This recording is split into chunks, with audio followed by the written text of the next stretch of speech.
तर दिल्लीचे मुख्यमंत्री अरविंद केजरीवाल यांना सर्वोच्च न्यायालयानं काल निर्दोष सोडलं. जेव्हा ते पत्रकार परिषद घेत होते तेव्हा त्यांना अश्रू अनावर झाले. ते रडत होते, आपण पाहत होतो. अगदी निर्दोष व्यक्तीला 2-3 वर्षापासून या व्यवस्थेनं तुरुंगात डांबून ठेवलं. त्याला गुन्हेगार ठरवलं, त्यांना अपराधी ठरवलं. म्हणजे या भारतीय नागरिकांच्या मनातून त्यांना उतरवण्याचं काम स्वायत्त संस्था नावाची सीबीआयनं केलं, ईडीनं केलं.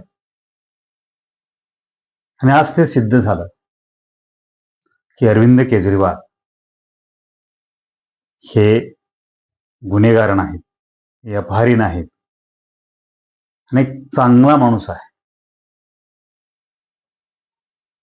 आणि आज हे पुन्हा सिद्ध झालं की भारताचं जे वाक्य आहे, ब्रीद वाक्य, सत्यमेव जयते, हे अजून तरी जिवंत आहे. अंतिमतः सत्याचा विजय होत असतो,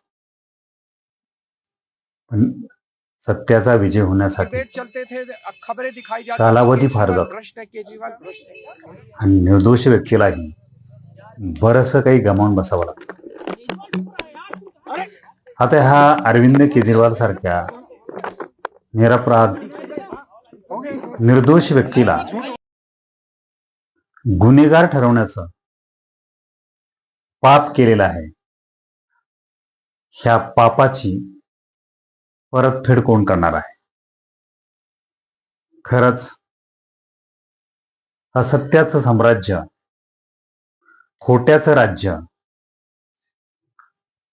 आणि अन्यायाचा अंधकार पसरणाऱ्या ह्या व्यवस्थेला आपण काय करू शकणार आहे?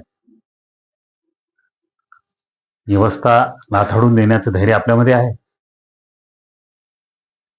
इकडं सत्ता तिकडं आम्ही, अशा पद्धतीचं आता राजकारण सुरू झालं आहे. मतदारही त्याच दिशेनं चाललेलं आहे आणि हुकुमशाहीचं साम्राज्य तेव्हाच पसरत जातं जेव्हा हुकुमशाहीचे हात अधिक लांब होत जातात. हुकुमशाहीचं जोखड मानेवर अधिक घट्ट बसलं जातं.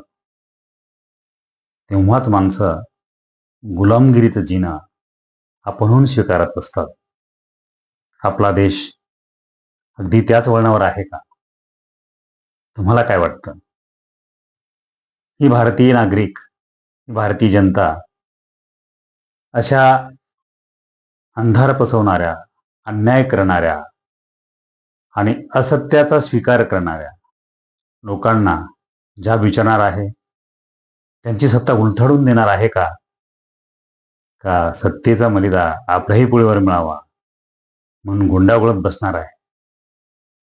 कारण भारताचा इतिहास हे सांगत नाही, भारतीय तत्वज्ञान हे सांगत नाही. कारण सत्यमेव जयते, अंतिमतः सत्याचा विजय होतो असं म्हटलं जातं. आणि भारतीय तत्वज्ञान आज खऱ्या अर्थानं खरं ठरलेलं आहे. सत्तेचा मलिदा खाणारे किती कंपुशाही तयार करा, लोकशाहीचा किती गळा घोटा, पण शेवटी ही लोकशाही आणि सत्यमेव जयतेचा मंत्र या भारत भूमध्ये सदैव नांदत राहील. तुम्हाला काय वाटतं? नक्की कॉमेंट करून मला कळवा. लाईक करा, शेअर करा. जर माझं चॅनल सबस्क्राईब केला नसेल तर जरूर सबस्क्राईब करा. धन्यवाद.